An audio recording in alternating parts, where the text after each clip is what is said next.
believe there's one other thing that I wanted to mention, because there's another topic you've been quite vocal on, and it's something which I've opened my perspective on. I think I talked about with Josh Fernie at the time for more pragmatic reasons than any political, because I've seen a lot of things about this particular area of the world that makes me very skeptical of them from a political standpoint. I think that the state that they have, the area that they have, particularly for the preservation of Christian holy sites, aside from the one church they hit in Gaza, it seems, it is, a relatively good thing, purely from a pragmatic perspective. But you've been quite vocal. I wanted to get your perspective on this, on Israel and the conflict in the Middle East and stuff like that, particularly with something known, I believe a lot of people have spoken about this. And if our government hadn't facilitated industrial scale child rape in the name of all of these things and betrayed people at every single turn, I might have been a lot more skeptical of this. But something known as the Hannibal Directive, it was known with regards to October the 7th and stuff like that. Yeah. Do you mind elaborating on that a little bit? This is just purely from my own interest now, because like I said, I think I mentioned in my initial outreach message that my perspective has sort of began to shift a little bit, particularly with regards to how evil governments can be. What seems to be a wider agenda going on at play. Yeah. Okay, so I suppose the context would be that you have Israel and Palestine, right? It's a sort of fractured. As you look at it on a map, I wonder. I don't know. I could maybe draw it. Have we got any pens around here? In fact, no. Sorry, I don't have any pen. But basically, if only I could pass one. I got one right here. If I could pass it through the screen, that'd be nice. Yeah, thank you. Hold on. Elon, get on that. Elon, get on that wormhole pass pen through the screen technology. Come on. Yeah. Hold on. Okay, it doesn't massively matter, I suppose. You've got sort of what used to be Palestine, which is mostly Israel now. There's no getting around that. They've encroached it since they've been a nation since 47, 48, I want to say. Okay, so bottom left strip, you have the Gaza Strip, right? It's fairly thin, and yeah, that's certainly shrinking now. It would be better if I could show it on a map, but that is a region where Israel has a border all around that strip, right? And then I think maybe the southwestern part of that actually borders onto Egypt. I'm not sure if that's the case. I'm not sure if that's the case anymore. The Rafah crossing, I think it is, isn't it? By Rafah, I think is where it borders, I think. Yeah, I believe that's for quite a while been bordered with Egypt. I think now Israel has cut that off. I've not, to be honest, I've not been too clued in it for quite a little while. What we can say about October 7th, however, is that, okay, that whole border, from a military perspective, they're a westernized military, the Israeli military. They have all the same legal parameters that we have. To have that border secured is a legal requirement. So it is something that they will have had that border secured at all times. There's no such thing as okay, lads, just stay back and we're not going to do patrols today. Lads, just stay back and we're not going to man the border. That is not something that would ever happen. Think about where I used to work, right? We have a certain number of people on a 5-minute notice to effect. Okay, within 5 minutes, so at any one time, legally required, you need to have enough people to be able to have this effect. Same thing in Gaza, right? But you witness this story, and I encourage anybody to go listen to the story of this Israeli IDF soldier who was on the border, who understands this whole context of, we don't just leave the border free. That's not something we would ever do. Excuse me. And so he tells the story of how on the morning of October 7th, in direct alignment with the attack that happened on October 7th, that they were told to stand down. Now, understanding the context, you understand that doesn't happen. There's no such thing as leaving open flanks. There's no such thing as lads just take the day off. It doesn't happen. It has to be locked in. And so he, after a while, he witnessed what happened, and very quickly drew his conclusion, which was that. I mean, you can see him struggling with it. To be honest, man, you can see him struggling with it, where it's like he's on the news, and there's a lot of factors involved in what this bloke is saying. Because on one side, he's just witnessed the intelligence community in his nation, Mossad, feed the chain of command that he, would have held in high regard or whatever, information to say, okay, you need to stand down between this time and this time. Mm-hmm. And immediately in that time, witnessed an attack on his people by Hamas. And his mate, he will have seen his mates die and stuff like that. And he's obviously coming to the conclusion that they've orchestrated this. This is something that has been allowed to happen, or maybe not orchestrated, but allowed to happen. Have my mates seriously been sacrificed for more or less a false flag attack? And this is where you can see he's thinking and how he's battling with this to fulfill political aims, to say, okay, we'll let this happen, and that way we can take back Gaza, and we can work towards our greater Israel plans or whatever. You can see him contending with the fact that he can sort of see that right in front of his face, but he also has to contend with the fact that he knows that if he says that, he'll be cast out as a traitor. It's just, I don't know. I can't speak to how much this bloke and the blokes that were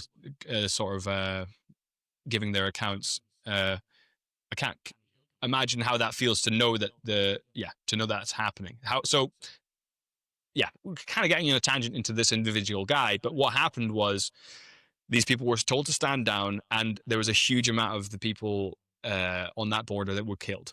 And it was a huge atrocity on the news and everything like that. And to be honest, mate, at the very time that it came out, I was just thinking, that sounds mental to me.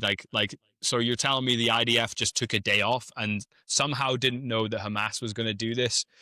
And that all sounds kind of like, when you don't understand the perspective of, or not necessarily if you don't understand, but I don't want to sound like condescending, but these people are capable of great evil. They shared a border with ISIS for many years. Incidentally, ISIS never attacked Israel, and Israel never attacked ISIS. The same with Hayat Tahrir al-Sham, or al-Nusra as they used to be called. And in the context, when you realize and you hear Benjamin Netanyahu say things like, we need Hamas. We need Hamas. We need them to be extreme. The more extreme they are, the more justification we have to go into these regions. He doesn't say that last bit exactly, but there is a huge incentive. He was caught on a camera in a private setting, wasn't he? There was a video of him being caught on a camera in like a private setting. Yeah, I think that's the one I've seen. And and at multiple occasions, these people are going online saying, oh, we need another 9/11. We need another 9/11. And this is speaking to the people that are listening to this in nationalist circles and stuff. It's like, you see all these weird pedos for Palestine, and you think, whatever they're against, I'm for, So and they're against Israel. So a lot of people are just like, yay, Israel. But you really have to understand that Israel, while we were at war with Argentina, was funding and sending weaponry to Israel. And as a Royal Marine, I know people who watch their brothers die, and Israel shares the blame. So I'm just not a fan of them, man. And to witness how they act and the deception, like Mossad, I would contend I'd be happy to argue with anyone. I think they are potentially the most powerful organization on planet Earth.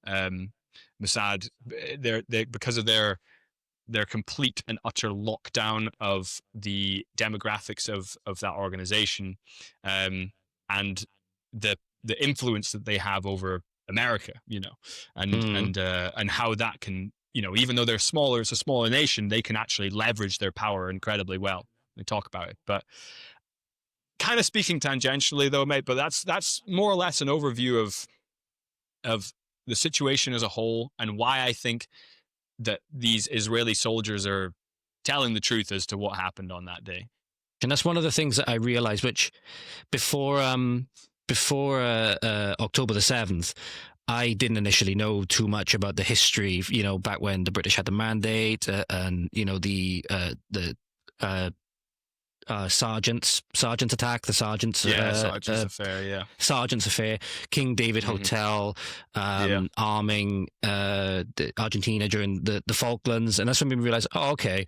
Don't like what happened to just innocent people, on October the 7th, especially when it's then understanding that they could have potentially been sacrificed by their own government, by their own intelligence agencies. And it's like, that's horrific, because we've seen that in an industrial scale in this country, with our young girls and stuff like that, on the scale of millions. And that would be truly heinous. And then you see things like, again, it seems to be like Netanyahu in particular, who's like, seems to, again, indicating that they kind of need Hamas to fulfill their aims and all of these things. And then, again, you see people, for example, exactly as you said, seeing all of the people saying things like rape is resistance and, pedos for Palestine and all of this other stuff. And then they instinctively, I think I sort of fell into this bracket a little while. I've sort of broadened my, perspective quite a bit since then, having learned a lot more of the history, etc. Instinctively go against that. I'm like, it's good to be against that. It's good to be against the rape is resistance stuff and all of this stuff. But then it's a case of being like, the common phrase, like, is the enemy of my enemy my friend? It's like, maybe not always. Maybe not always. And I think that's why you see a lot of people that. Again, I think the one big thing that we let ourselves down in this country is that we focus so much on those foreign affairs and then forget about what's going on at home. Obviously, I think you saw that. It's all foreign entanglements. We don't need to. Yeah, exactly. We don't need to be involved in that at all. We're an island on the other side of the world. What do we have to do with it? You know what I mean? But then I certainly see then, where. People make the case for like, well, what's going on in Gaza at the moment, the leveling that's going on in Gaza, and then people fleeing, and they flee to Europe and they flee to Britain and stuff like that.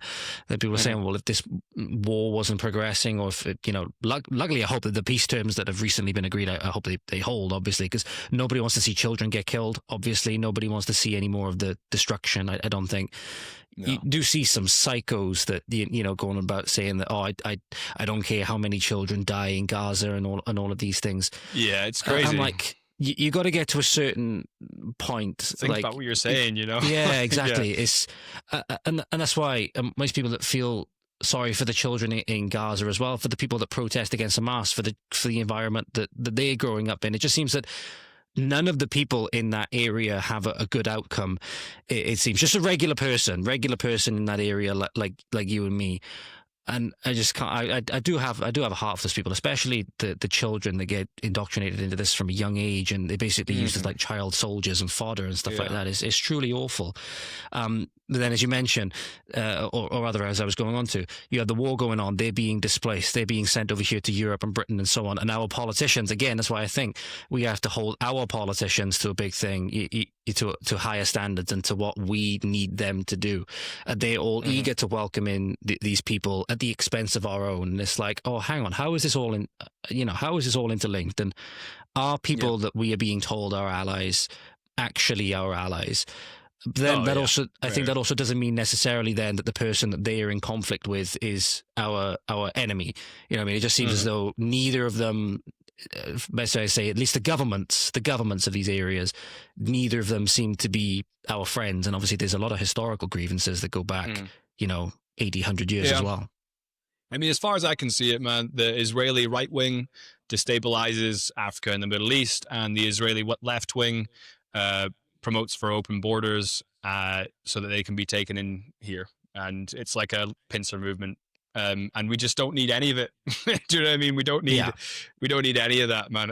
And that's not to say that we take on the Palestinians or whatever. So we don't need them either. We just need our own people. And if you're a person that is passionate about what's happening over there, go and join, Medicine Without Borders or Doctors Without Borders. Go and give money to the Red Cross, but don't force me and my family to take these people in from halfway around the world. We're not responsible for what's happening to them. It's as simple as that. You know what I mean? Like, and yeah, like I don't want to like.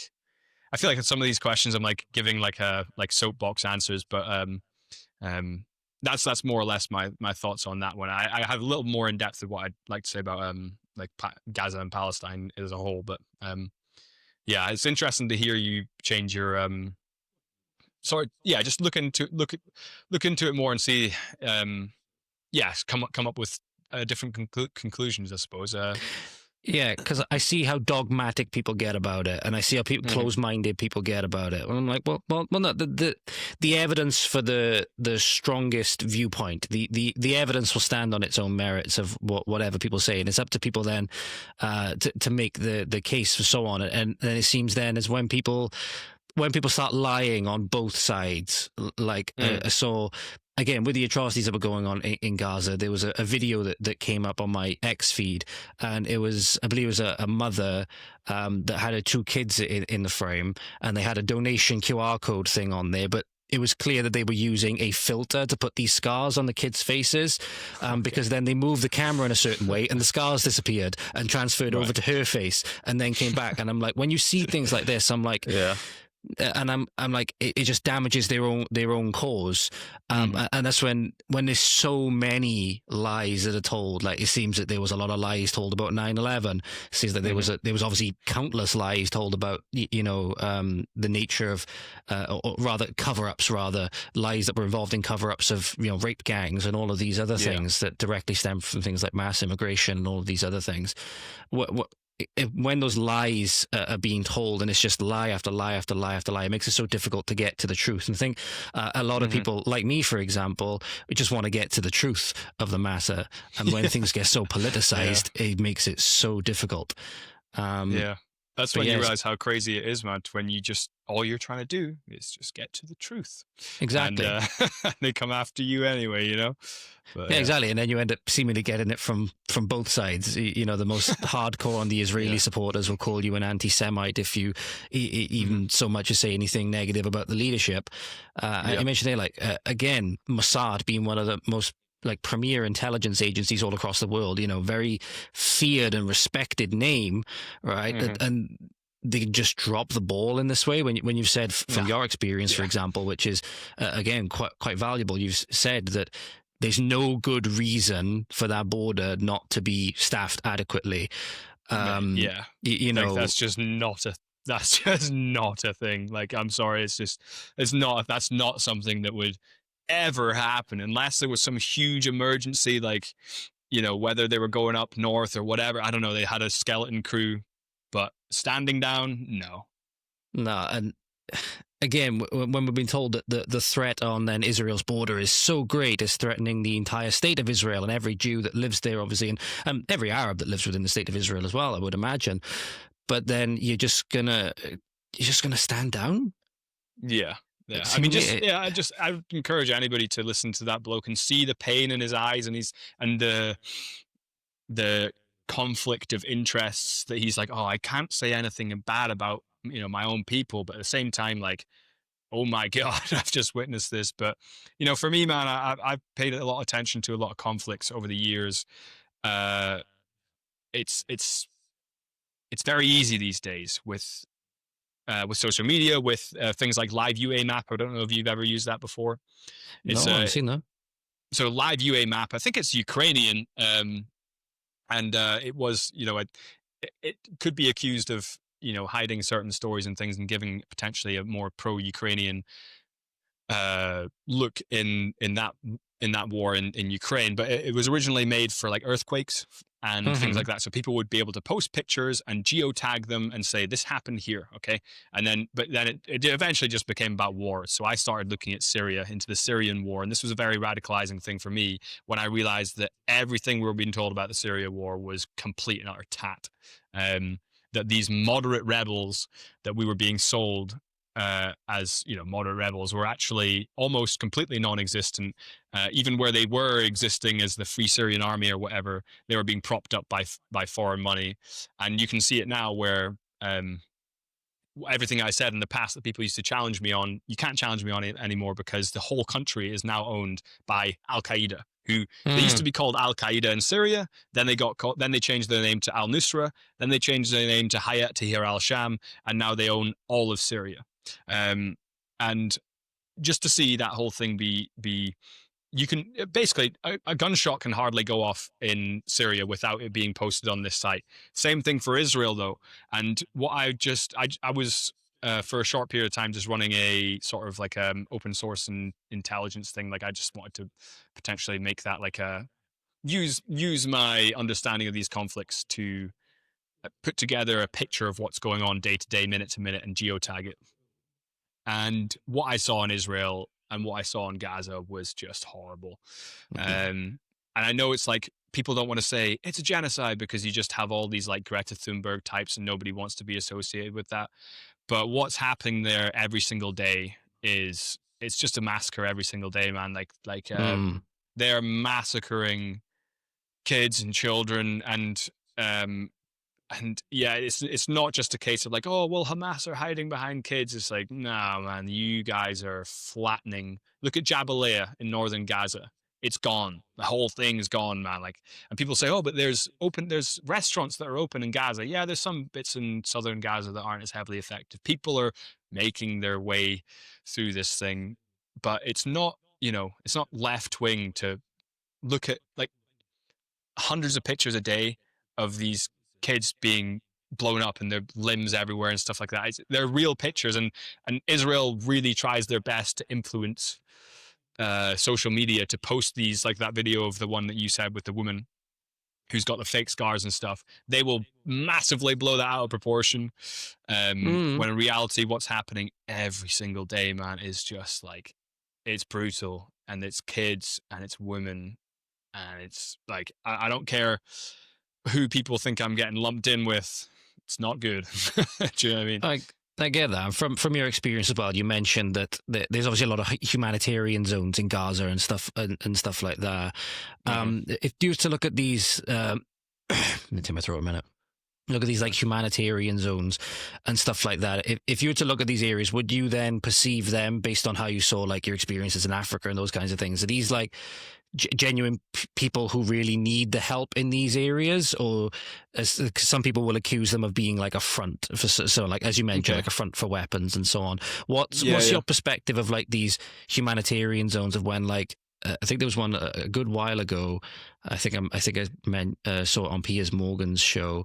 That apparently there was like either a cache of ammunition or a cache of weapons there, that because there was an explosion nearby, the weapons or the ammunition went up as well, and that was actually inside the humanitarian zone.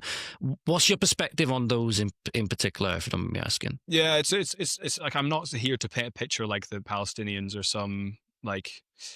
I'm not here to paint. Well, first of all, not here to paint a picture of war like the way it's painted in films, where it's just like you got the goodies and you got the baddies, and the goodies who just like who ascribe to every single charter of the Geneva Convention, and then the baddies who just do everything wrong. You know what I mean? Like, definitely, if I was in Palestine right now and what was happening to me, like, I suppose I would try and avoid having my munitions sent through food. But at the same time, if that's the only thing that's coming in, do you know what I mean? But like, I think, you're in a tricky situation, but I'm definitely not here to be like, oh, that doesn't happen. They don't hide behind this. They don't do that. I just think it's massively blown out of proportion. And that like, just because there's a weapons munition somewhere near a United Nations tent doesn't mean you just go and absolutely eviscerate a United Nations tent with like 50 innocent civilians in it. It's like, if we did that, man, everybody would be like, oh, that's crazy. I can't believe you just did that. I can't believe you just deleted 50 people for, a munitions thing. Like, we would be held to a higher standard, but Israel seems to have this special privilege to just do whatever the hell they want. So yeah, no, I don't think it's like, I'm not painting a picture of like good guy, bad guy. I am painting a picture probably of like one side that is a lot more victimized than the other, though. Yeah, exactly what you say. That those who then say, kids are not getting killed, or there's not horrendous tragedies that are happening as a result, exactly as you said, of bombs falling and so on, kids losing their limbs and stuff like that. And it's just then, when everything gets so propagandized, isn't it? When everything gets so propagandized and there's so many different things circulating around. And I think the biggest thing that obviously people here would agree on, however, is that our people, when they get so caught up in these things, like if it is, if there's things are going on, atrocities going on, call it out. And if you, exactly as you mentioned, if you do feel that passionate about it, then go there, sign up with one of these humanitarian organizations and stuff like that. And if you can make a difference and help people, then that's great showing of humanity. But there's a different thing then when people get so caught up on things that are going elsewhere in the world, when is that, as we talked about before, our own home, the only home that we have, right, it is under invasion every single day, and nothing's being done about it. It's being it's being facilitated and quickened every single day.